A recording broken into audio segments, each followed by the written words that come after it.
Hello, guys. All right, so a long time ago, I said I was going to start working on Psalms, and I stopped at Psalms 1. So I'm going to continue today is Psalms 2, and we're gonna look at Psalms 2.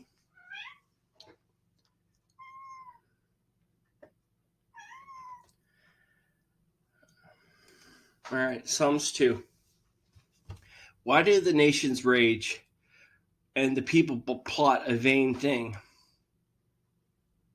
Worthless or empty, vain, just like Ecclesiastes.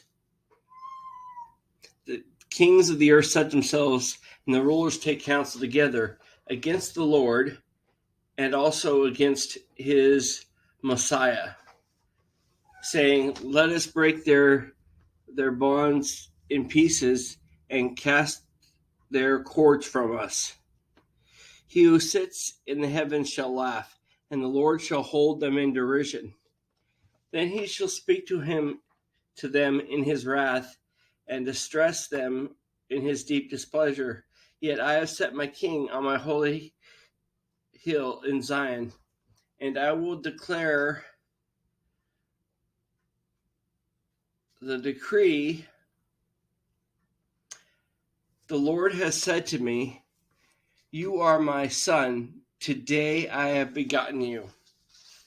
Now, let me look at this. This verse has has some corollaries in.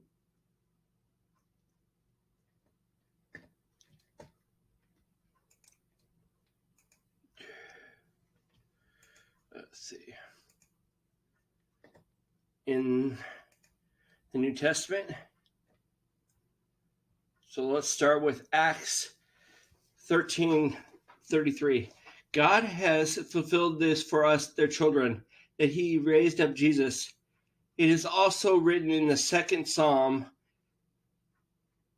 as it is written in the second psalm. So it says that this passage applies to Jesus. You are my son. Today I have begotten you. So they're saying that Psalms 2:7 applies to Jesus. Hebrews 1:5. For which of the angels did he say, "You are my son, today I have begotten you"? And again, "I will be to him a father, and he shall be to me a son."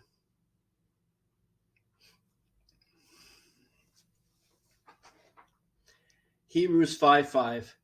So also Christ did not glorify himself to become high priest, but it was he who said to him, he capitalized, so it was Yahweh who said to him, "You are my son, today I have begotten you." So that's the New Testament references. So the authors of the New Testament believe that this applied to Jesus. Okay, verse 8. Ask of me, and I'll give to you the nations for your inheritance, and the ends of the earth for your possession. And you shall break them with a rod of iron, and you shall dash them to pieces like a potter's vessel. When I read this, it brings me back to the top. It seems like they are the nations are plotting against Christ. The nations rage and plot an empty thing. The kings that are set themselves together, and the rulers take counsel together against the Lord and his Messiah, anointed. Says, let us break their bonds in pieces and cast their cords from us. So the constraints that Jesus has placed upon the earth, they're saying that the rulers and the kings of the earth want to break these. And God's response in heaven will be wrath and deep displeasure.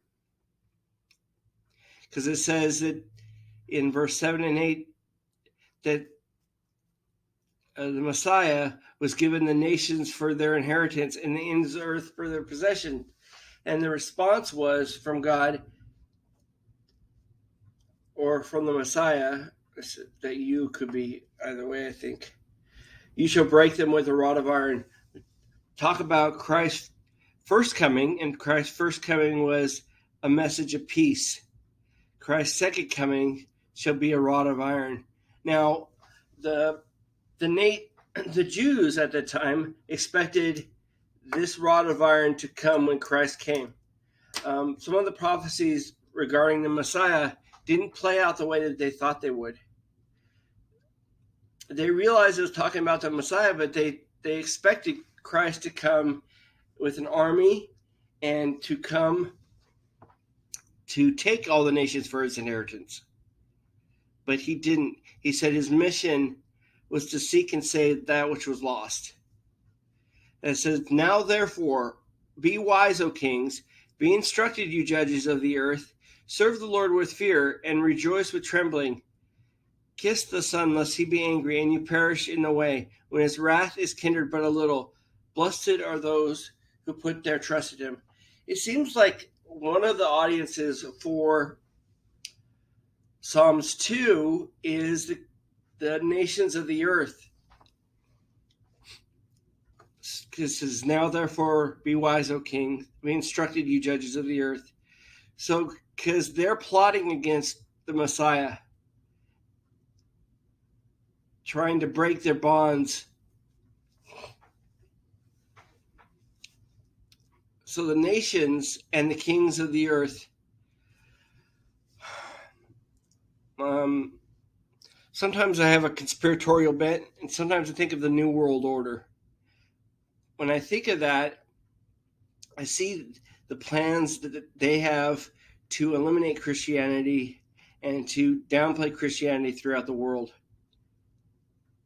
But they will fail, and it will awaken God's wrath. All right, so that's what I wanted to cover in Psalms 2. And so hopefully I can get the motivation together to keep this up, because I believe Psalms has a lot of positive things for us to look at.